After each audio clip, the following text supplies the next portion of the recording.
मतलब वो तो खुद बिहार के हैं, लेकिन मुझे लगता है वो अब अपने आप को बिहारी नहीं मानते हैं। लोकतंत्र में ऐसे शब्दों को बोलने वाले का और ऐसे सोच रखने वाले को कोई कहीं भी जगह नहीं है। इतना अमर्यादित, वहां से यह दिखता है कि इनका संस्कार कैसा है। बिहार विधानसभा चुनाव 2025 के पहले ही बिहार में भाषा की मर्यादाएं तार तार हो गई है। दरभंगा में महागठबंधन की वोट अधिकार यात्रा के दौरान देश के प्रधानमंत्री नरेंद्र मोदी के प्रति जिस भाषा का इस्तेमाल किया गया है, उसको लेकर बीजेपी पूरे प्रदेश और देश में बड़े जन आंदोलन पर उतर गई है। अब इसी मुद्दे पे बात करने के लिए हमारे साथ शिवहर के बड़े भाजपा नेताओं में शुमार संत अखिलेश्वर दास जी हमारे स्टूडियो में हैं। इन्हीं से जानेंगे कि लोकतंत्र में असहमति की भाषा क्या होनी चाहिए। संत अखिलेश्वर दास जी, पहले तो आपका खूब खूब धन्यवाद। अभी जो दरभंगा में राहुल गांधी जी के मन से जिस शब्द का उपयोग हुआ, जैसा बोला गया, वह अलोकतांत्रिक है। लोकतंत्र में ऐसे शब्दों को बोलने वाले का और ऐसे सोच रखने वाले को कोई कहीं भी जगह नहीं है। इस देश के प्रधानमंत्री को, जिनको इस देश के 140 करोड़ लोगों का भावनाओं का ठेस पहुंचा है, इतना अमर्यादित, वहाँ से यह दिखता है कि इनका संस्कार कैसा है। डायरेक्ट गाली देना, गाली गलौज करना, तू तराक की शब्दों को बात करना। ये जो यात्रा निकल रहा है बिहार में, मैं बार बार ये हर जगह मैं बोलता हूँ, हर एक मीडिया पे बता रहा हूँ कि ये बता रहे हैं कि मैं वोटर अधिकार जो यात्रा निकाल रहा हूँ। मुझे लगता है, जहाँ तक आप भी जानते हैं, नाम किसका कटा हुआ है इसमें? नाम उसी का कट रहा है जो मर गया है, जो अस्त्रांतर हो गया है, जिनका नाम यहाँ भी है। और आप भी जानते हैं, हम लोग बिहार में रह रहे, हम कभी किसके नाम पटना में भी है तो कहीं उसका मोतिहारी में भी हो सकता है, क्योंकि वो 2-3 जगह जहाँ रहता है वहाँ नाम डाल देता है।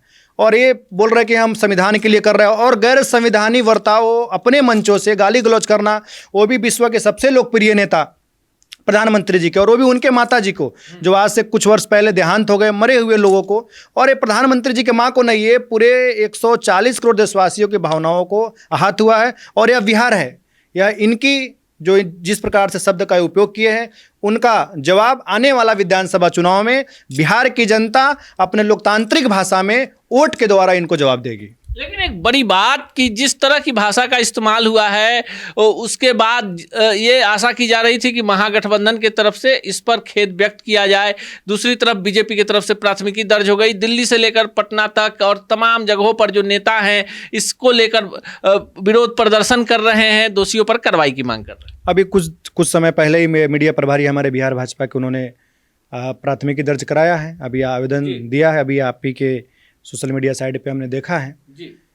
देखिए, ये सब निर्लज की तरह पूरे बिहार में घूम रहे हैं, तो इनसे ये अपेक्षा करना कि ये क्षमा मांगेंगे। उन्हीं का एक नेता जो साथ में चल रहे हैं, पप्पू यादव जी, वो क्या बोल रहे हैं कैमरा में, जहाँ पे मीडिया ने उसको करे कि भाई राजनीतिक में जितना वो शब्द हम लोग यूज नहीं कर सकते, महात्मा है, मतलब अलग ही शब्द है कि वो ऐसे करोगे तो ही राजनीतिक है। तो इनका दिखाने का कुछ और है और बताने का कुछ और है, यानी हाथी का दांत कैसा हो गया, दिखाने का कुछ और खाने का कुछ। तो इनसे क्षमा ये मांगे, तो ऐसा आशा करना ये हम लोगों की मूर्खता होगी।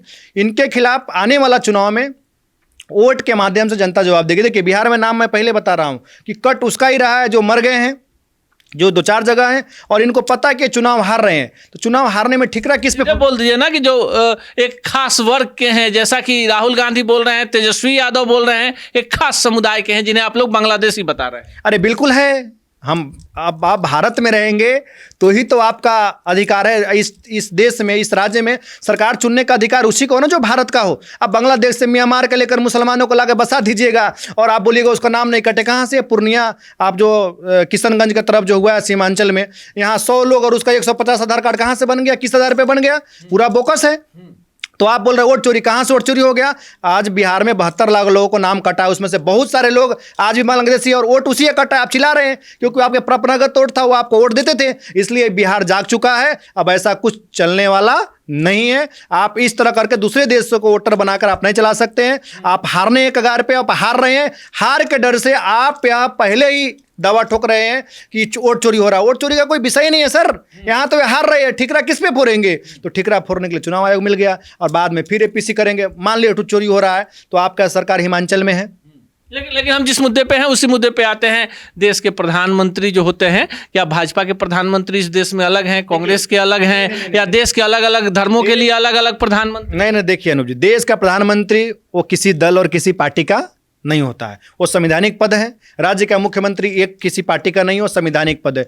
तो आप खुद विचार कीजिए और आपके माध्यम से जितना आपके व्यूअर्स है, जो दर्शक है, मैं उनसे भी आपके माध्यम से बताना चाहता हूं कि ये बिहार में आकर देश के प्रधानमंत्री, बिहार ने भी उनको 30 सीट दिया है, चुना हुआ सरकार है, और उस क्षेत्र, उस मंच पे आकर, कांग्रेस के मंच पे, राहुल गांधी जी के मंच पे, वहां पे खड़ा होकर आप एक प्रधानमंत्री जी के, ये भारत के प्रधानमंत्री के मां को आप गाली दे रहे, ये कितना न सोपते सभा मध्य हंस मध्य बकोया था। ये बिल्कुल कहीं से भी शोभनीय नहीं है। इसका जितना विरोध करे वह बहुत ही कम है। ऐसे लोग, अब देखिए स्टालिन वाला विषय, स्टालिन तमिलनाडु में बिहारियों को कितना गाली दिया है, क्या नहीं बताया, धर्म को क्या नहीं बता दिया, और आज उनको दुल्हा बना के बिहार में घुमा रहे हैं।